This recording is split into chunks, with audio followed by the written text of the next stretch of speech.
Welcome to my team for the competitive group Ironman. This will consist of me, a Linux user, Athena Sophie, who will be a scaler, Spartan Doska, who is an AFKer, Marukai, who will be doing clues, and lastly Velix, he will be the pro PVMer. Together, we are the Spartan unit. Training Necromancy with defense is the best XP rate per hour you can possibly do compared to melee. Using this bar, keep in mind, this is not the absolute best bar, it's just what I used. The very first one will have to be the Conjure Ghost, and then it will automatically do the command Conjure, so he's able to heal you passively. Once you have this action bar, you do not need any prayer, and you do not need any food. You'll be getting about 132,000 X rate per hour for defense and or necromancy. I went from 51 defense all the way to 60 doing this method. These are also very good because you get about 55 gold charms an hour, along with very commonly getting the spirit rubies, sapphires, and emeralds that can be used for summoning, so you're able to save those crimson or even blue charms.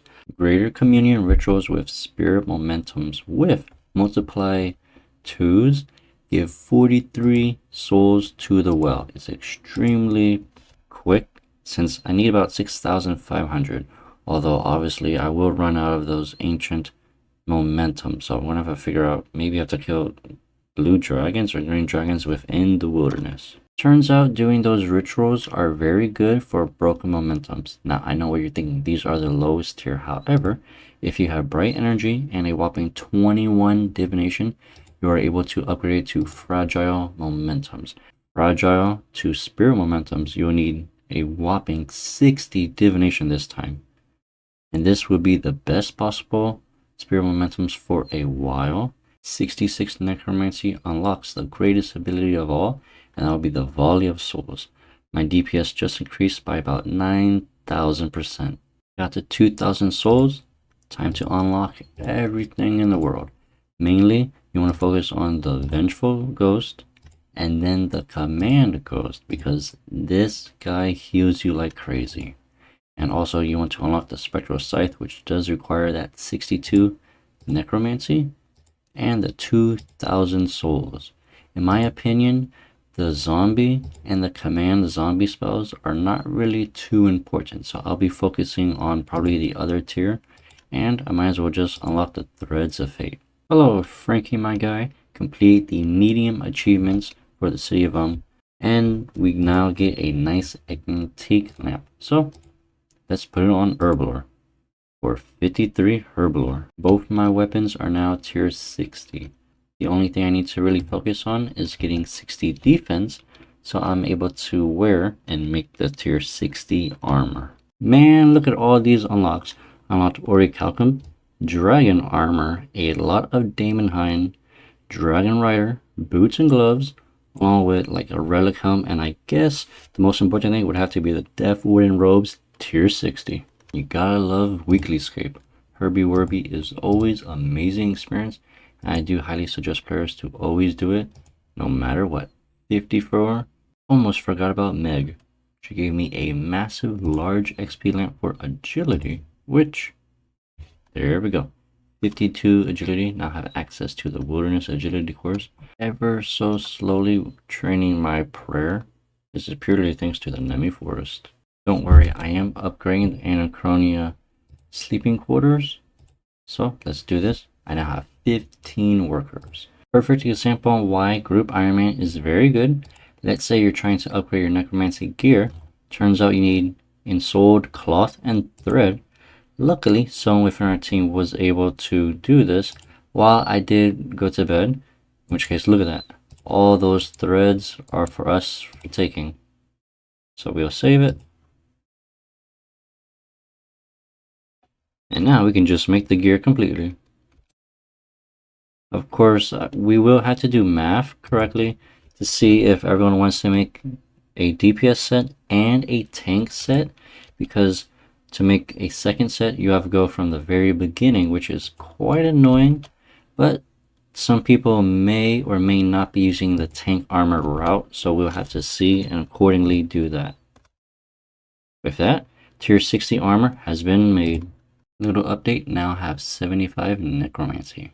Oh my goodness, I'm just everything on my laptop, so it's a different setup, but did get the defense pet at 476,000 experience, which is only 65 defense. Well, time for rune span, or I guess the rune spear, for the best rune crafting experience a day. Completed the easy Arduino task, which gives a good reward, and that is the unlimited teleports to the Kandrin Monastery teleport. And look at this giant impling just teasing me. If only I had the hunter level for it. Uh-oh, I got a boss fight. Just kidding. He only had 1 health. There we go. Temple of Ikoff for Armadillo. Completed. And hello, 52 range and 67 fletching. Wanted quest completed for 5,000 Slayer experience. I went from 41 all the way to 42. Players doing the Dwarf Cannon quest have such an easy time now after the graphical rework. The guardrail is now a stone wall, and it is a billion times easier to see which one needs to get repaired because it is so visually noticeable.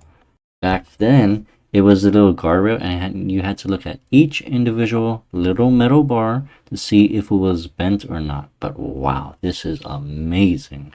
Dwarf Cannon quest completed. Now able to make cannonballs that are going to be very AFK, although we will first need 750,000 coins to afford a cannon. These cows are such amazing experience. Each one is 2,500 farming experience. Now have 67 farming. With 170 quest points, although this might be a little ascetic, for some very good, cheap, free armor, and if you have a lot of quest points, you can make your way to May. When you open shop, you're able to reset locks. You won't be able to do this for another 7 days, in which case you can do the combat track.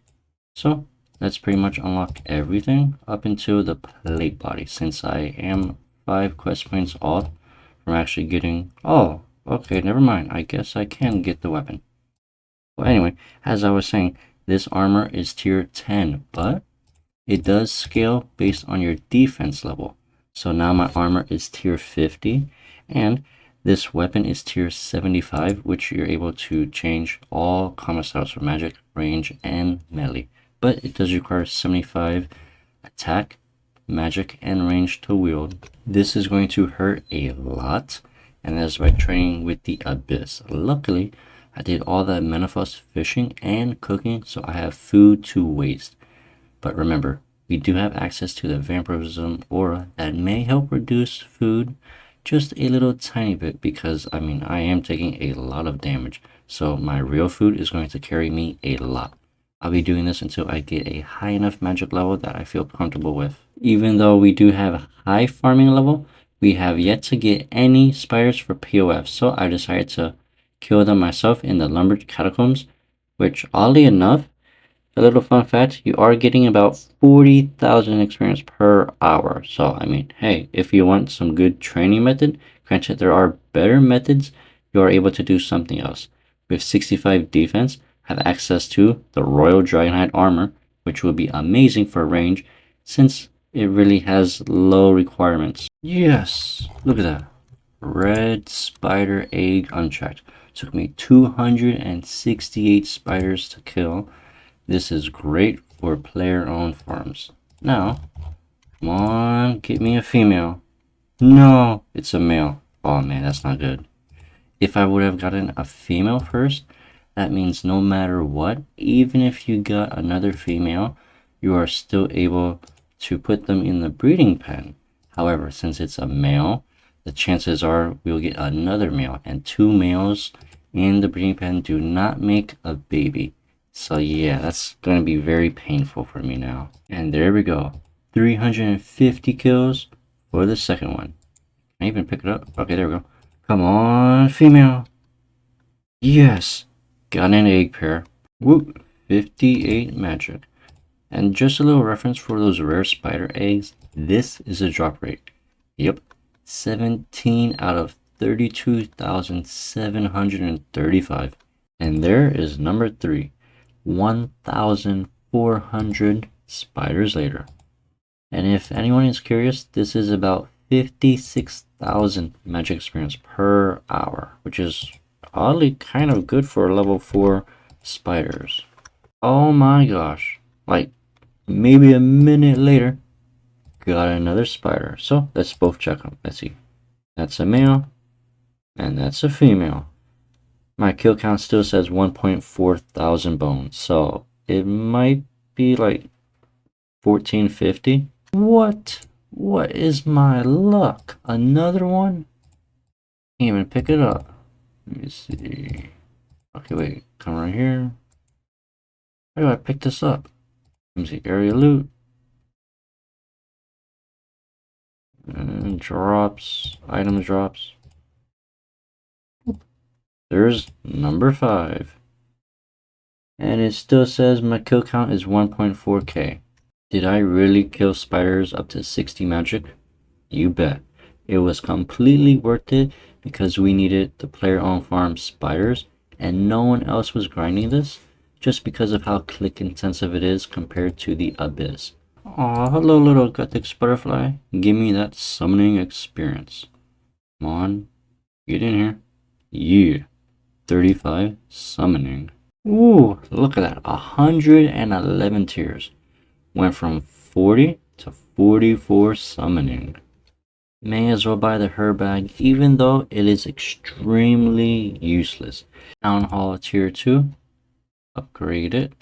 After about mining for nearly 30 minutes, smithed everything so I had a full set of the base orichalcum. You are able to actually upgrade it to +1, 2, and 3, requiring more bars and then increasing the base defense a very little bit. The base is 260. If I upgrade it to +1 all the way to +3, it only goes up to 282, which is barely any armor, and it's just like every other piece. It goes up very tiny bit. You want to use one at a time. That way, in case you get any levels, the base XP does increase by about 4%. 56 Herblore. Oh, almost 57. So let's buy one more. Let's see how much XP. What's 1k off? Oh well, might as well just level it up now. Voila, 57 Herblore. Number 58. Now that I have 52 prayer, time for me to go into the wilderness and start smiting people. If only it was not dead content.